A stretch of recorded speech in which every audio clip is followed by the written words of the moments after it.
Okay, all right. So we're going to talk some more about ontologies and XML. No, I'm just kidding. Kidding, not my area of expertise. So just briefly, BP3, we're a BPM services firm.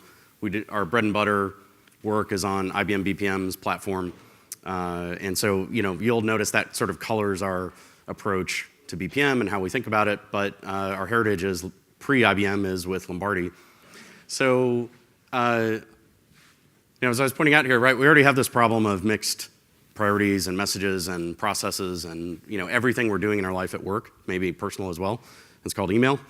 I don't really want to reproduce that problem in mobile apps that we use to address important business processes.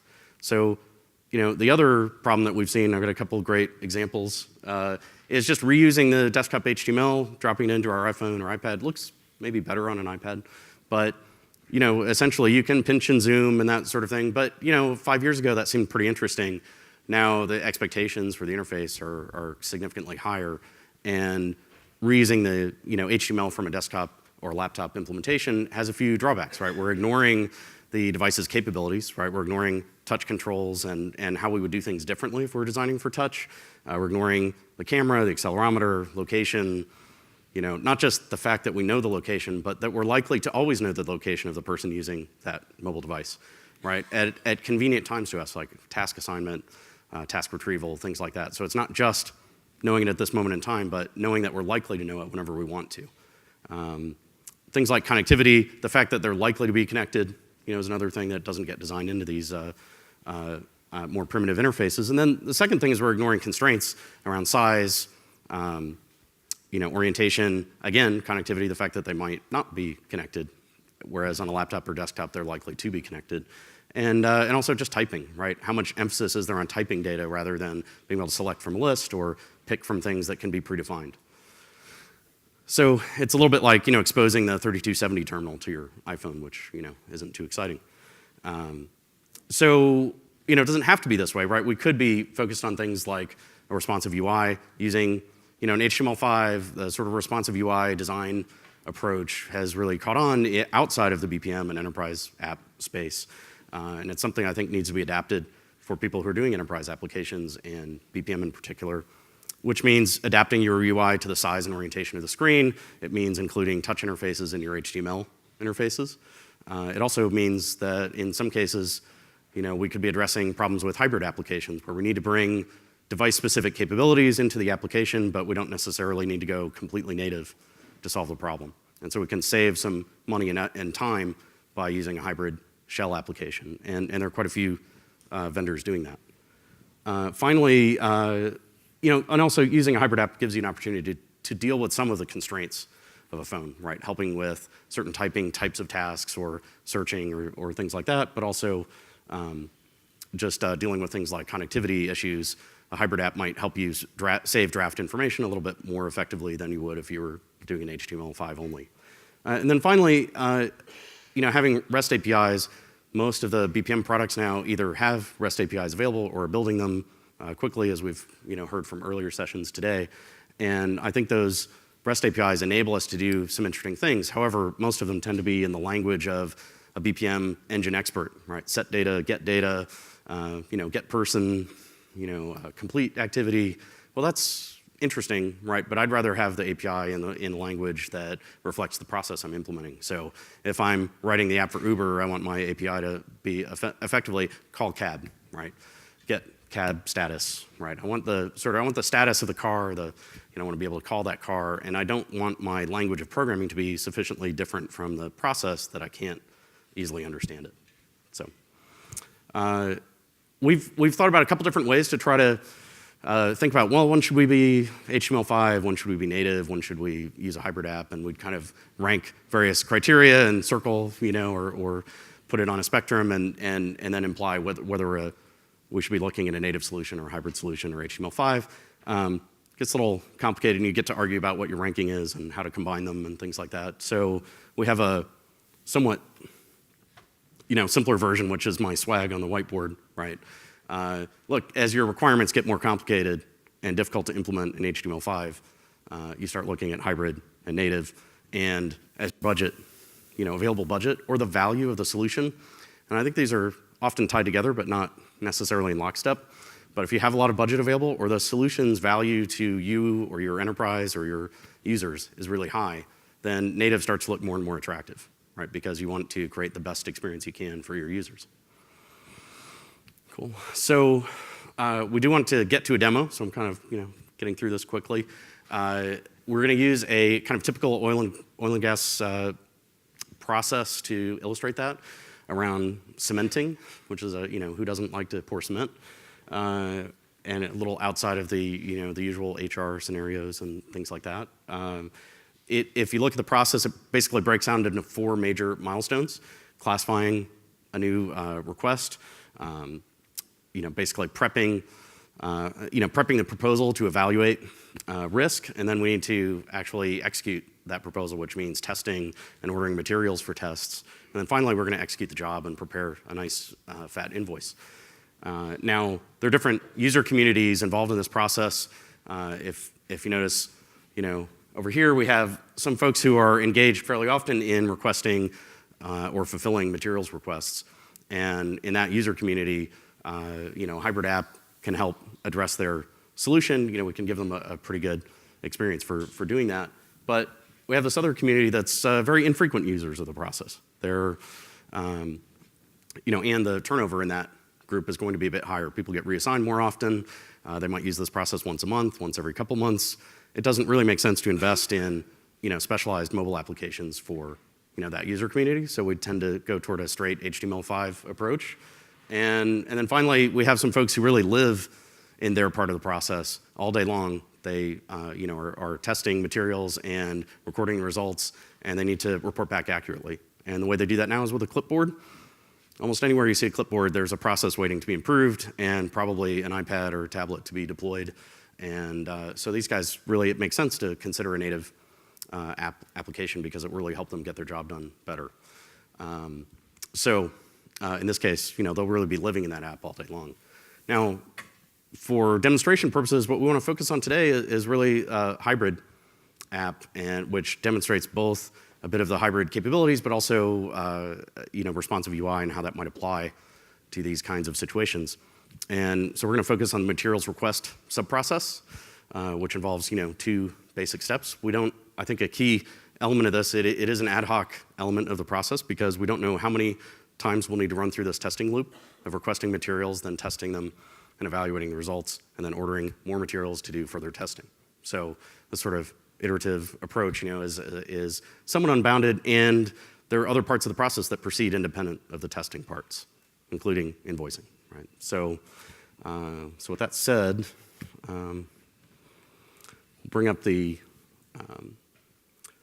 defining a materials request in our browser, and see on the right, there's yes, you're right. There is a job information section that's collapsible. So there's a few things that we can, see over here about the job. We can pick our delivery date, who we're sending it to, various information there. We also have a table for handling attachments that we need to attach, proposals and documents we need to attach to our request to clarify what we're asking for. And we can add, specific materials. And when we finish filling this out and request it, we're going to create some work for somebody else, which is always fun. So get to do that. But before we go, after filling that out, before we go to that, iPhone application, I want to show you, I think, another element that's important, which is, so fine, we're going to do this HTML5 stuff, or we're going to do a responsive UI. If I have to use completely different development tools than I normally use on a day-to-day basis, then I've kind of broken the system for the developers, right? And we heard Community talk about this earlier in their environment, talking about how they develop apps. For IBM BPM customers, the process designer is their integrated design environment or development environment. And so what we've done is integrate these sort of responsive UI elements into the process designer. Do you want to take them through that? So what we're looking at here is the IBM BPM process designer.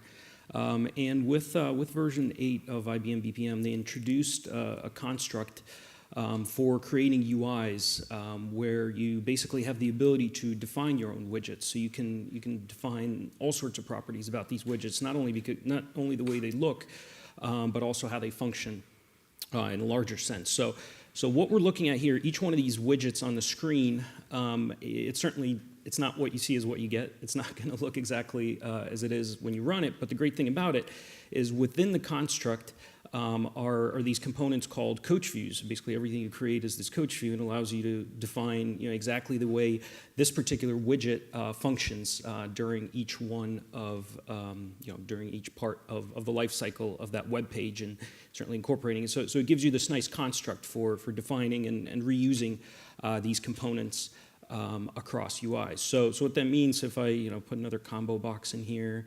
and yeah, I'm just going to name this. Screen resolution's a little constrained here. Normally we'd have a little more space to work with. A little bigger. So I'm going to put just a couple of new properties in here. I think the key thing is that for the IBM BPM consultants and customers out there, they're used to this environment, they're used to working in it, and we want to make sure that what we're producing is something that allows them to continue to be productive in that environment and yet sort of unlock new capabilities. And I think that the Coach View framework that IBM published in version 8, finally allows us to do really interesting user interface additions to it.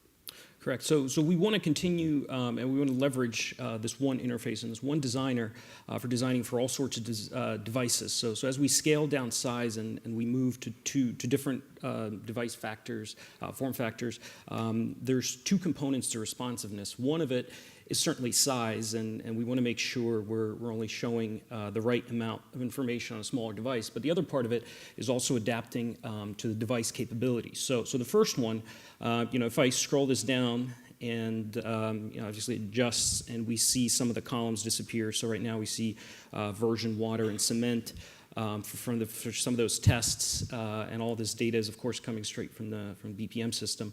And as I shrink that down, some of those columns disappear, and of course when we get down to a iPhone size, we get rid of those additional columns simply because they don't fit on the screen, and the person may need to turn their device into portrait or view it on a different device to be able to see those additional columns. So that's adjusting to the form factor. The other component to this is adjusting to the device itself. So here we still have a little delete button, but of course on an iPhone device you would do a swipe to delete. You'd be used to that interaction. Other parts to that are certainly taking advantage of device capabilities like photos and location and so on. I think one of the problems as a kind of long time, builder of user interfaces in BPM, right? One of the things that was always frustrating is when you design for a certain screen size and then, or browser size, and they just don't have that size available, right? They shrink it, and making the interface work across a range of screen sizes was always a little bit tricky. Responsive UI design techniques give you a chance to design for that in advance, which is nice. It may not be perfect, but it gives you a much closer fit than, just hand it to them and, stuff goes off the edge of the page. Good luck, right? Realigning vertically at least gives them a chance to scroll through all the information in one direction instead of two. Yep. So now going back to our materials example, so it's kind of a side demo there, but going to our materials example. Okay, so now we're looking at my iPhone here, and what you see is a task list. So it looks a lot like everybody send them a text message. Yeah, it looks a lot like some of those task lists that Scott was showing as part of the presentation. But the key difference here is that this particular thing is it's purpose built. It's purpose built to the scenario.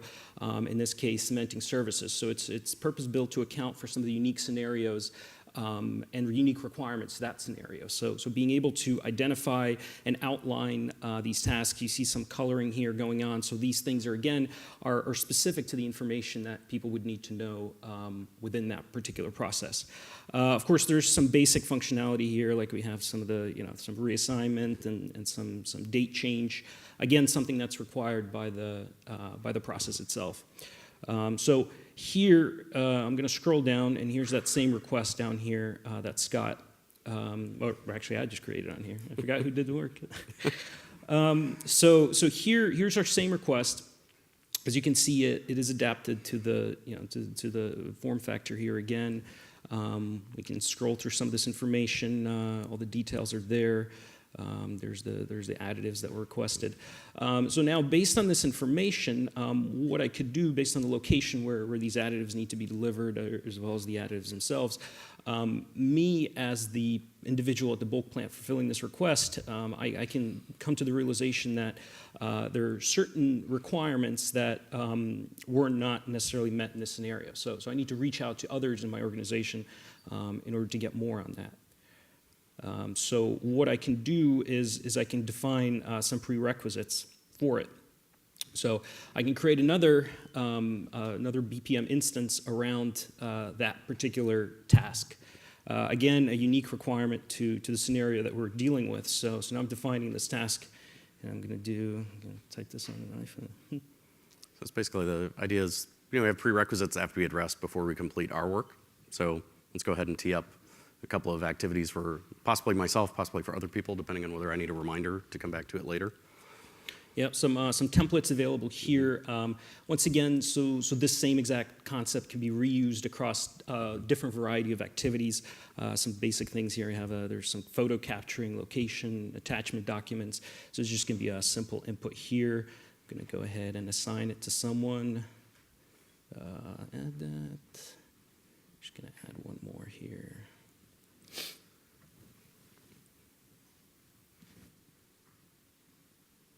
I'm just keeping these simple for the purpose of the demo here. So even typing in the demo is, a little slower on an iPhone. So. Okay, so now I added these. I'm going to go ahead and create it. I have the ability to create them as a parallel activity or as a sequential. So I'm going to go ahead and create it as a parallel one. I go back to the list. As you see, the task all the way at the bottom has changed. Now there's a little red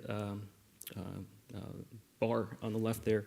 So now if I go to run that same exact activity, what I'm going to see is top right, again, that ad hoc activity simple. So if I slide this over here, I'm going to see the status of those prerequisite tasks.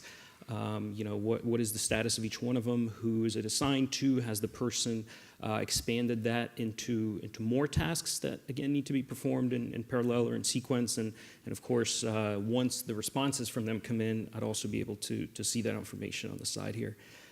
So here, now just doing the last part here.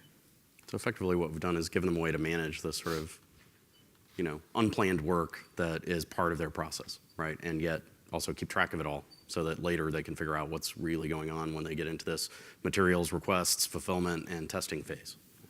Right. So again, going through the same task, looking at the status of these, looking through the information.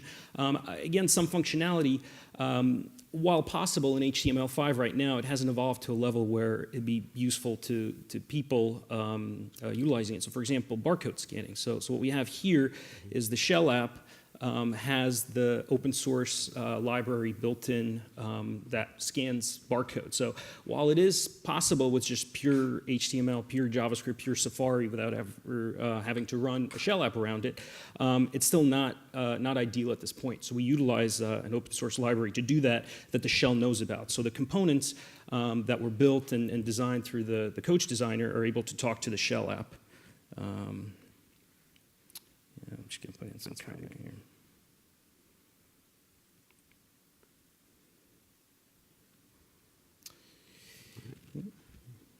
That's over. Okay. So, Want to take us back to the... Yeah, let's do that. So, this was just a couple takeaways, but this kind of reflects an evolution in our thinking about it because a year or 2 years ago, we really were pretty firmly believing that we really needed native apps to produce the right kind of applications for our BPM customers. And some of the problems they were trying to solve really lended themselves that way. But the state of the art in terms of what you can do with responsive UIs has really improved. Phones are faster, connectivity is better and faster. And so just the environment's changing. And I think one of the challenges for those of us doing BPM is that the technology landscape is changing in a way that could make our job easier or harder or a little harder to see the path forward. I think, ideally, would be doing, basically building and designing one user interface that adapts to size and screen and device, in HTML5 in the design environment of your choice, whichever your BPM engine is. And the trend is definitely toward HTML5 and responsive UIs. However, for now, you may need hybrid apps to sort of bridge the gap between some of the native capabilities that you need. You may even need to build a native app because of the sort of high value of a particular application that you're dealing with. And I think, again, reinforcing that, building in a single IDE is really helpful for the people who are building these solutions. So they don't have to sort of change mental models, as they switch between tools. And Ivan, thanks. So Ivan Kornienko is driving the technical demo. Also worked my partner in crime at BP3, and that's our presentation. So, questions?